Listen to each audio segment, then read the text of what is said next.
خاطرة تبين خطر العقيدة الإسلامية عند أهلها وموقف الأعداء منها. إن العقيدة أس في الحياة، وإن ضاعت فكل حياة بعدها عدم.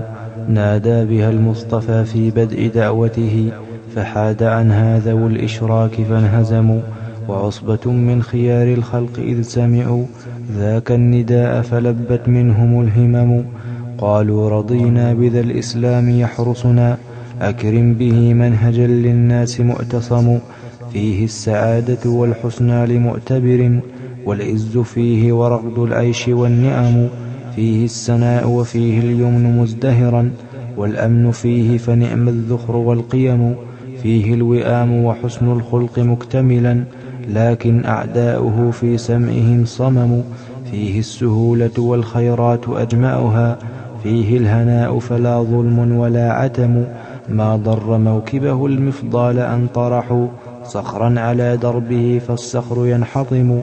وهل يعوق ضياء الشمس إن سطعت غيم على جنبات الشمس يزدحم. كلا ولا حجبت أنوارها سحب كثيفة، بل ضياء الفجر يقتحم.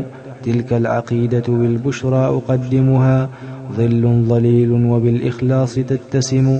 تلك العقيدة لا نبغي بها بدلا، لها ضياء كنور الشمس فاغتنموا. تلك العقيدة ما أغلى معالمها، لا ريب فيها ففيها العدل والحكم. تلك العقيدة يا أحباب مصدرها وحي كريم، فبئس القوم من كتموا. تلك العقيدة مفتاح بلا جدل لجنة الخلد في روضاتها نعم. تلك العقيدة منجاة ومرحمة يوم القدوم على المولى ومؤتصم.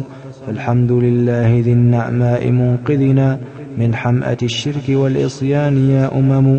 ثم الصلاة على الهادي مباركة، ما أسفر الصبح وانزاحت به الظلم. والآل والصحب والأتباع قاطبة، ومن أتى بعدهم بالحق يلتزم. معها سلام كعد الرمل أبعثه، مع الكرام إلى من دينه قيم. خير الورى وإمام الخلق ذي شرف، أكرم به مرسلا بالدين معتصم.